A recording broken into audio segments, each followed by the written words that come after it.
ಈ ಅಡುಗೆ ಅನಿಲದ ಕೊರತೆ ಎದುರಾದಾಗಿಂದ ಯಾವ ರೀತಿ ಸಮಸ್ಯೆ ಆಗ್ತಾ ಇದೆ ಅನ್ನೋದನ್ನ ತಿಳಿಸೋದಕ್ಕೆ ಬೆಂಗಳೂರು ಸಿಟಿ ರೌಂಡ್ಸ್ ಅಲ್ಲಿ ಇದ್ದಾರೆ. ಲೈವ್ ಡೀಟೇಲ್ಸ್ ಕೊಡ್ತಾ ಹೋಗ್ತಾರೆ ನನ್ನ ಸಹೋದ್ಯೋಗಿ ಚೈತ್ರಾಂಚನ್. Over to you. Thank you Vijay Veerappa. ನೀವು ಹೇಳಿದಾಗೆ ಆಲ್ಮೋಸ್ಟ್ BB-ಪುರಂ ಆಗಿರ್ಬೋದು, ಬೇರೆ ಬೇರೆ ಫುಡ್ ಸ್ಟ್ರೀಟ್ಗಳು, ನಂದಿನಿ ಲೇಔಟ್, ಹಾಗೆ ವಿಜಯನಗರ ಎಲ್ಲ ಕಡೆ ತೋರಿಸ್ತಾ ಇದ್ವಿ. ಡೇ 1 ನಾನು ನೋಡ್ತಾ ಇದ್ದ ಹಾಗೆ ಒಂದು 30% ಶಟ್ ಡೌನ್ ಆಗಿತ್ತು. ಆ ನಂತರದಲ್ಲಿ ನೋಡ್ತಾ ಹೋದರೆ ಇನ್ನಷ್ಟು ಶಾಪ್ಗಳು ಶಟ್ ಡೌನ್ ಆಗ್ತಾ ಬಂತು, ಹೋಟೆಲ್ಗಳು.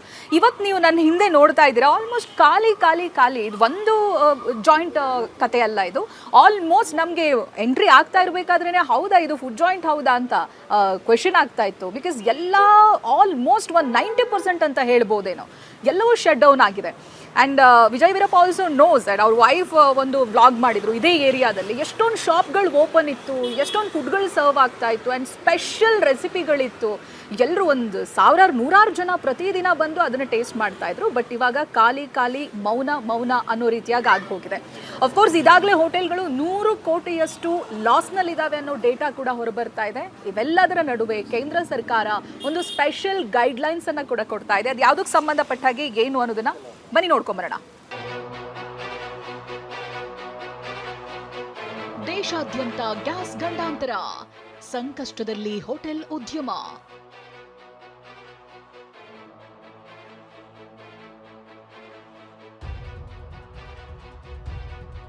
ಐದು ದಿನ ಬೆಂಗಳೂರಿನ ಹೋಟೆಲ್ಗಳಿಗೆ ಬರೋಬ್ಬರಿ 100 ಕೋಟಿ ಲಾಸ್.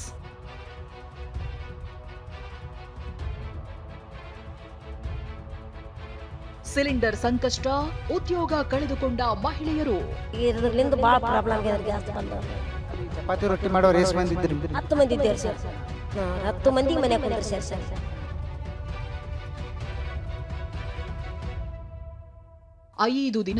ಕಳೆದ 5 ದಿನಗಳಿಂದ ದೇಶಾದ್ಯಂತ ಸಿಲಿಂಡರ್ ಸಂಕಷ್ಟ ಬಂದೊದಗಿದೆ. ಕಮರ್ಷಿಯಲ್ ಸಿಲಿಂಡರ್ ಸಿಗದಿರೋದ್ರಿಂದ ಬೆಂಗಳೂರು ಸೇರಿ ರಾಜ್ಯಾದ್ಯಂತ ಪ್ರತಿಷ್ಠಿತ ಹೋಟೆಲ್ಗಳು ಸಂಕಷ್ಟಕ್ಕೆ ಸಿಲುಕಿವೆ. ತರಹೇವಾರಿ ತಿಂಡಿ ತಿನಿಸುಗಳನ್ನ ತಯಾರಿಸುತ್ತಿದ್ದ ಒಂದಷ್ಟು ಹೋಟೆಲ್ಗಳು ಮೆನು ಪಟ್ಟಿ ಬದಲಿಸಿದ್ರೆ ಇನ್ನು ಕೆಲ ಹೋಟೆಲ್ಗಳಿಗೆ ಬೀಗ ಬಿದ್ದಿವೆ. ಇದಕ್ಕೆಲ್ಲ ಕಾರಣ ಗ್ಯಾಸ್ ಸಿಲಿಂಡರ್ಗಳ ಅಭಾವ.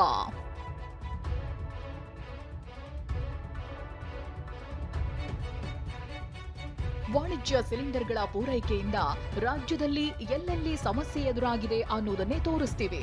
ಅದಕ್ಕೂ ಮುನ್ನ ಕೇಂದ್ರ ಸರ್ಕಾರ ಕೈಗೊಂಡ ಕ್ರಮಗಳೇನು ವಿವರಿಸ್ತೀವಿ ನೋಡಿ.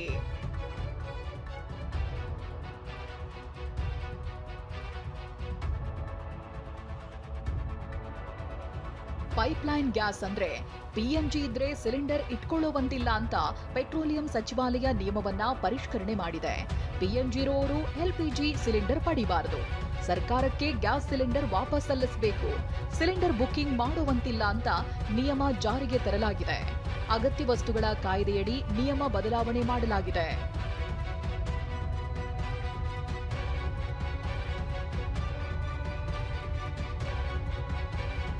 ಒಂದ್ ಕಡೆ ಗ್ಯಾಸ್ ಸಮಸ್ಯೆ ಬಗೆಹರಿಸುವುದಕ್ಕೆ ಕೇಂದ್ರ ಸರ್ಕಾರ ನಾನಾ ಪ್ರಯತ್ನಗಳನ್ನ ಮಾಡ್ತಿದೆ. ಆದ್ರೆ ದೇಶದಲ್ಲಿ ಗ್ಯಾಸ್ ಕೊರತೆ ನೀಗಿಸಲಾಗ್ತಿಲ್ಲ. ಯುಗಾದಿಗಾಗಿ ವೆರೈಟಿ ಹೋಳಿಗೆ ಮಾಡ್ತಿದ್ದ ಬೆಂಗಳೂರಿನ ಮಲ್ಲೇಶ್ವರಂನಲ್ಲಿನ ಹೋಳಿಗೆ ಮನೆಗೆ ಗ್ಯಾಸ್ ಅಭಾವದಿಂದ ಬೀಗ ಬಿದ್ದಿದೆ. ಸದ್ಯಕ್ಕೆ ನಾನೀಗ ಸಂಪಿಗೆ ರಸ್ತೆ ಮುಂಭಾಗದಲ್ಲಿ ಇದ್ದೀನಿ. ನಿಮಗೆ ತೋರಿಸ್ತಾ ಹೋಗ್ತೀನಿ ಅದರ ಇಂಪ್ಯಾಕ್ಟ್ ಯಾವ್ಯಾವ ಉದ್ಯಮಗಳ ಮೇಲೆ ಆಗ್ತಾ ಇದೆ. ಈಗಾಗಲೇ ಹೋಟೆಲ್ ಉದ್ಯಮಕ್ಕೆ ದೊಡ್ಡ ಮಟ್ಟದಲ್ಲಿ ಸಮಸ್ಯೆ ಆಗಿದೆ, ಸಂಕಷ್ಟ ದೊಡ್ಡಿದೆ. ಸದ್ಯಕ್ಕೆ ಹೋಳಿಗೆ ಮನೆಯಲ್ಲಿ ನೀವು ನೋಡ್ಬೋದು ವಿವಿಧ ಖಾದ್ಯಗಳು, ಬಾದಾಮಿ ಹೋಳಿಗೆ, ಡ್ರೈ ಫ್ರೂಟ್ಸ್ ಹೋಳಿಗೆ, ಖರ್ಜೂರ ಹೋಳಿಗೆ, ಸಿಹಿ ತಿನಿಸುಗಳು, ಕ್ಯಾರೆಟ್ ಹೋಳಿಗೆ, ಈ ರೀತಿಯಾಗಿ ವೆರೈಟಿ ಹೋಳಿಗೆಗಳನ್ನು ಮಾಡಲಾಗುತ್ತೆ. ಜೊತೆಗೆ ಇಲ್ಲಿಂದ ಬೇರೆ ಬೇರೆ ಭಾಗಗಳಿಗೂ ಕೂಡ ಹೋಳಿಗೆಯನ್ನು ಬೆಂಗಳೂರಿಗೆ ಖರೀದಿ ಮಾಡ್ತಾರೆ. ಯಾಕಂದರೆ ಹಬ್ಬದ ಸಂದರ್ಭದಲ್ಲಿ ಹೋಳಿಗೆ ಒಬ್ಬಟ್ಟಿಗೆ ಸಾಕಷ್ಟು ಡಿಮ್ಯಾಂಡ್ ಇರುತ್ತೆ. ಹೀಗಾಗಿ ಇಂತಹ ಸಂದರ್ಭದಲ್ಲಿ ಅವರು ಹೆಚ್ಚಿನ ಸಮಯವನ್ನು ರನ್ ಮಾಡ್ತಾರೆ. ಆದರೆ ಈಗ ಕಮರ್ಷಿಯಲ್ ಸಿಲಿಂಡರ್ ಅಭಾವ ಎದುರಾಗಿರುವಂಥದ್ದು. ಹೀಗಾಗಿ ನೀವು ನೋಡ್ಬೋದು ಸಂಪೂರ್ಣವಾಗಿ ಈ ಒಂದು ಹೋಳಿಗೆ ಮನೆಯನ್ನು ಕ್ಲೋಸ್ ಮಾಡಿರುವಂಥದ್ದು. ಇನ್ನು ಮಲ್ಲೇಶ್ವರಂನಲ್ಲಿ ತಂಬುಳಿ ಮನೆ ಹೋಟೆಲ್ನಲ್ಲಿ ಬಾಳೆ ಎಲೆ ಊಟ ಬಂದ್ ಮಾಡಲಾಗಿದೆ. 50 ವಿಧದ ತಿಂಡಿಗಳಲ್ಲಿ ಕೇವಲ 15 ವೆರೈಟಿ ತಿಂಡಿ ಉಪಹಾರ ಮಾತ್ರ ತಯಾರಿಸಲಾಗ್ತಿದೆ. ನಮಗೆ ಇವಾಗ ಬಂದ್ಬಿಟ್ಟು ಗ್ಯಾಸ್ ಬಂದ್ಬಿಟ್ಟು ಸಿಗ್ತಾ ಇಲ್ಲ. ಇರೋ ಗ್ಯಾಸಲ್ಲಿ ನಾವು ಅಡ್ಜಸ್ಟ್ ಮಾಡಿಬಿಟ್ಟು ನಾವು ಒಳ್ಳೆ ಫುಡ್ ಕೊಡಬೇಕು ನಮ್ಮ ಗ್ರಾಹಕರಿಗೆ ಅಂತ ಹೇಳ್ಬಿಟ್ಟು ನಾವು ಒಂದು 15 ವೆರೈಟಿ ಅಂತ ಬ್ರೇಕ್ಫಾಸ್ಟ್ ಐಟಮ್ನ ಕೊಡ್ತಾಯಿದ್ದೀವಿ. ಅದರಲ್ಲಿ ಇವಾಗ ಗ್ಯಾಸ್ ಅಭಾವದಿಂದ ಈ ಪ್ರಾಬ್ಲಮಿಂದ ನಾವು ಇವಾಗ ಇರೋ ಗ್ಯಾಸಲ್ಲಿ ಅಡ್ಜಸ್ಟ್ ಮಾಡಿಬಿಟ್ಟು ಒಂದು 4 ವೆರೈಟಿ ಅಷ್ಟು ಬ್ರೇಕ್ಫಾಸ್ಟು ನಮ್ಮ ಗ್ರಾಹಕರಿಗೆ ಒಳ್ಳೆ ಫುಡ್ ಕೊಡಬೇಕಂತ ಮಾಡ್ತಾಯಿದ್ದೀವಿ. ಜೊತೆಲೆ ಬಂದುಬಿಟ್ಟು ಬಾಳೆದೆಲೆ ಊಟ, ಅಕ್ಕಿ ರೊಟ್ಟಿ ಬಾಳೆದೆಲೆ ಊಟ, ಜೋಳ ರೊಟ್ಟಿ ಬಾಳೆದೆಲೆ ಊಟ ಎಲ್ಲ ಇವಾಗ ಗ್ಯಾಸ್ ಇದರಿಂದ ಸ್ವಲ್ಪ ಸ್ಟಾಪ್ ಮಾಡಿದ್ದೀವಿ. ಬೆಂಗಳೂರಿನ 100 ವರ್ಷಗಳ ಇತಿಹಾಸವಿರುವ MTR ಹೋಟೆಲ್ಗೂ ಸಿಲಿಂಡರ್ ಸಮಸ್ಯೆಯಾಗಿದ್ದು ಕ್ಲೋಸ್ ಮಾಡುವ ಸ್ಥಿತಿಗೆ ತಲುಪಿದೆ.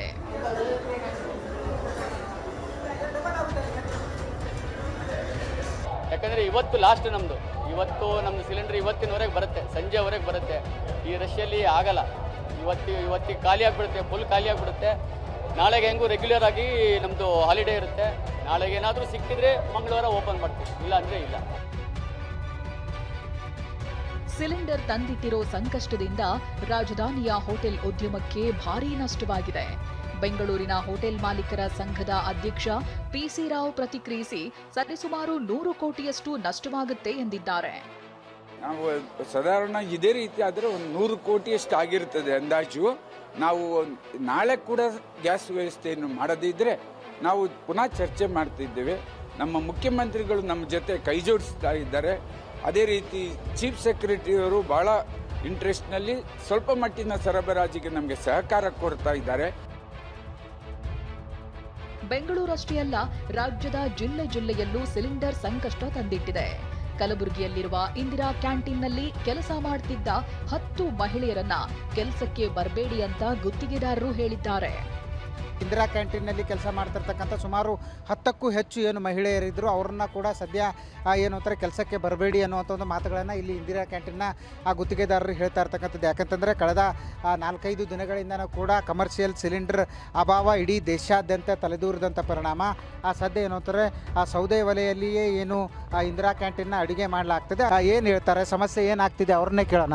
ಈಗ ಸಿಲಿಂಡರ್ ಬಂದಾಗಿನಿಂದ ಏನು ಸಮಸ್ಯೆ ಶುರುವಾಗಿದೆ ಅಂತ. ನಾವು ರೀ ಸಿಲಿಂಡ್ರ್ ಬಂದಾದ್ಮೇಲೆ ಒಲೆ ಮೇಲೆ ನಿಂದ್ರಿಸ್ಬಾರ್ದಂತು ರೀ. ದವಾಖಾನಿಲಿಂದ ರೋಗಿಗಳಿಗೆ ಆಗುತ್ತೇಳಿ ಉಪ್ಪಿಟ್ಟು ಅನ್ನ ರೀ ಸಾಂಬಾರ ಮಾಡಿ ಆ ಕಡೆ ಹಾಕತ್ತಾರೆ ಸರ. 12 ಮಂದಿ ಇದ್ದೇರಿ, ಚಪಾತಿ ಬಿಡಿಸ್ಯಾರಿ ಸರ. ಮನೆ ಬಾಡಿ ಕಟ್ಟೋದಕ್ಕೆ ಅದಕ್ಕೆ ನಮಗೆ ಭಾಳ ತೊಂದರೆ ಆಗ್ತಾ ಇದ್ದಾರೆ ಸರ್.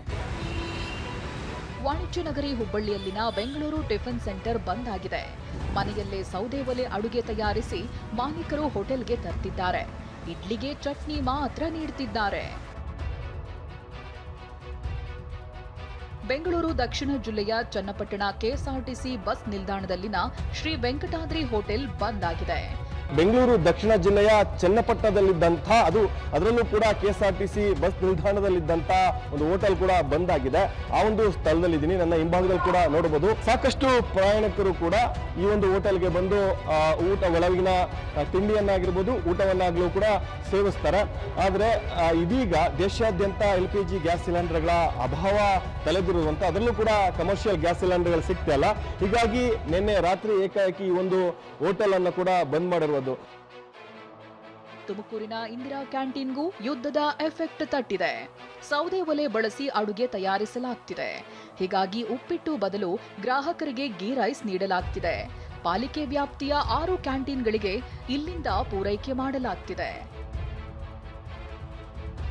ಬೀದರ್ ಪಾಲಿಕೆ ಆವರಣದ ಇಂದಿರಾ ಕ್ಯಾಂಟೀನ್ನಲ್ಲೂ ಸೌದೆ ಒಲೆ ಬಳಸಲಾಗ್ತಿದೆ.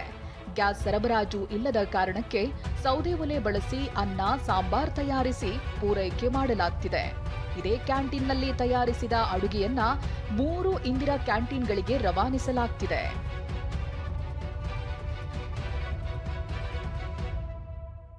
ತೊಂದರೆ ಆಗದಂತೆ ಕೇಂದ್ರ ಕ್ರಮ ತೆಗೆದುಕೊಳ್ಳಲಿ ಎಂದ ಸಿಎಂ.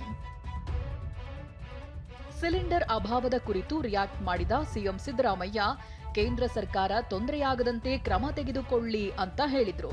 ಇಷ್ಟೇ ಅಲ್ಲ, ಬಿಜೆಪಿ ನಾಯಕರ ಟೀಕೆಗೂ ಕುಟುಕಿದ್ದಾರೆ. ಹೋಟೆಲ್ಗಳ ಮೇಲೆ ಅವಲಂಬಿತರಾಗಿರ್ತಕ್ಕಂಥವ್ರು ಬಹಳ ಜನ ಇದ್ದಾರೆ. ಹೋಟೆಲ್ಗಳಲ್ಲಿ ನಿಲ್ಲಿಸ್ಬಿಟ್ರೆ ಬಹಳ ಕಷ್ಟ ಆಗ್ತದೆ, ಇಡೀ ಜನಜೀವನ ಅಸ್ತವ್ಯಸ್ತ ಆಗ್ತದೆ ಅನ್ನೋದಕ್ಕೆ ಮಾತು ಸಂದರ್ಭದಲ್ಲಿ ಹೇಳಿ ಕೇಂದ್ರ ಸರ್ಕಾರ, ಯಾಕಂದರೆ ಇವರು ಕನ್ಸರ್ನ್ ಮಿನಿಸ್ಟ್ರಿ